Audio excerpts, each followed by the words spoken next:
The Lord be with you. And with your spirit. A reading from the Holy Gospel according to Matthew. Glory be to you, O Lord. Jesus said to his disciples, "Do not imagine that I have come to abolish the law or the prophets. I have come not to abolish, but to complete them. I tell you solemnly, till the earth and the heaven disappear, not one dot, not one little stroke shall disappear from the law, until its purpose is achieved. Therefore, the man who infringes even one of the least of these commandments and teaches others to do the same will be considered the least in the kingdom of heaven. But the man who keeps them and teaches them will be considered great in the kingdom of heaven." The Gospel of the Lord. Praise to you, Lord Jesus Christ. Well, Elijah is a real character, you know that. And today he's getting on really, really badly. He's really, really getting on badly. So we know that he went and told the people and them no rain. We know that he went and by a little stream the ravens were feeding him. Then he went to the widow. And we know what happened at the widow, that there the widow's jar of meal continued to replenish every day and the oil never ran out. And God provided for Elijah and for the widow and her son in the most miraculous way, which is really an image of Moses in the desert and also Jesus who will feed the 5,000. Today we have a very different image of Elijah. Remember, the reason why he said no rain was because the people had gone to idolatry. The king had turned to the Baals, and he had married so many wives that all of these priests of the Baals were all over the kingdom, and he was the last prophet for Yahweh in the whole country. And so he comes now back into this place, up on Horeb, and this mountain. And anytime you have mountain, you know you're dealing with theophanies and God. And he comes there, and he confronts the 450 priests of the Baal, and him by himself. Now, those then look like good odds, But it depends on who on your side. So what he does then is he says, well, let's settle this thing. You can't keep hobbling 1 foot and 1 foot. And what he's saying is, you can't keep moving between Yahweh and the Baals. You have to decide who your God is. And you know, that's a really significant challenge for you and me today, because we hobbling between what we know from science and what and our God, between the economy and our God, our bank account and our God, our husband or wife, our God, our children. Who is first? What do we put first? And what is first in your life that orders, and the principle that orders everything else in your life? It's not that all these other things aren't important. They're vitally important. But what is first is a real question. And that's what the prophet is asking. So Elijah is saying, what is first in your life? What is the principle that orders everything else in your living? Is it Yahweh, your God? Or is it these false gods?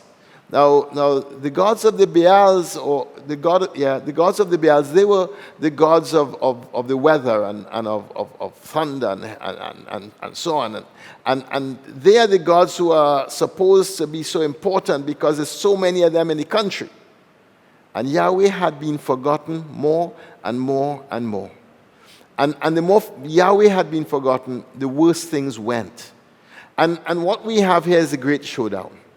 And this great showdown is a great showdown for your life. Who is first? Is it God, or is it everything else? And in the great showdown, we have Elijah saying to them, listen, it's so many of y'all. Y'all going to organize your sacrifice now. It's me by myself. Give me a little more time. Y'all go first. Just don't light no fire. Prepare the offering. Set it up properly. Don't light the fire. Let your God light the fire. Well, you know, that was a whole joke. Because when no fire came, Elijah now started to push fire now.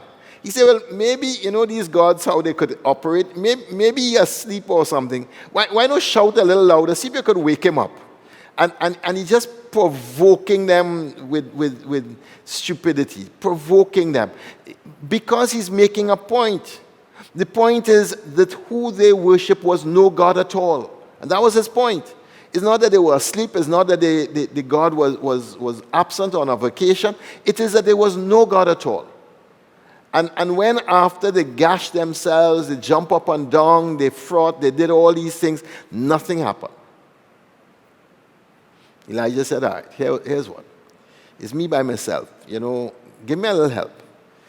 Get 3 water jars. There's some big jars, huh? Get some water and pour it on the offering. And he dug a trench around it. So they got the trench, the water, they poured it on. He said, pour some more on that wood. They came a second time and they poured 3 water jars again. He said, in fact, pour some more again. Now remember, this is the height of a famine. Eh? This is the height of no rain for 3 years. Water is the most expensive commodity that they will have in Israel, which is a kind of desert country. So they have no ready water. So to waste 9 jars of water on an offering is real waste. But he's making his point. He doesn't want them to believe that somehow this thing lit. He wants them to make them understand that if it lights, it has to be God. And soaking it 3 times, 9 jars of water, eventually he just does a simple prayer. And God answers his prayer. Fire comes down. He rebuilt the altar with 12 stones for the 12 tribes of Israel. And the God of Israel answered on that day. And when the God of Israel answered on that day, the people had their answer. And the people understood who the real God was. That the God of the Baals was not a real God. This was a God that was in smoke and conjured by people, but this was not real. The God of Israel was the real God. And today we have to understand who the real God is. And if God is God, then you and I have to relate to this God by submission to God. And if God is God, then we have to find a way to put our hearts where God is leading our hearts to be. If God is God, then we have to reorder our living. Not to live how we want to live, but to live how God is asking us to live. And that's the challenge that Elijah brings to us. Who is God? You see, the understanding of God is that God is the first principle from which every other principle is derived. And so if God is God, then the way I treat you comes from how I understand God. The way I treat the creation comes from how I understand God. The way I live my life comes from my experience and my understanding of who God is. And when God reveals himself as the suffering one who has given everything for you and for me, then that configures how we understand God. The call from God is a call to love, and love is the highest call because that's where we understand, because this is where we see the image of our God. And Elijah did not have this. He did not have Jesus Christ who died on a cross. We do. And we have more than Elijah ever had. We don't need fire to come down to know who the real God is. We've had God himself come down and reveal to us who the real God is. That's why Jesus said, Paul will say, Jesus is the icon of the invisible God, the image, the face of the invisible God. You want to see the real God? He's already come down. And he's come down and showed us what the real God is. The real God is love. The real God is a love that is self-sacrificial and who gives himself over and over and over for us. We, like the people in the time of Elijah, are still hobbling between God and our possessions and our security and our this and our that. And we hear the call today. On this day before Corpus Christi Day, we hear the call. Who is the real God? And how do you settle your heart to following the real and living God? Amen.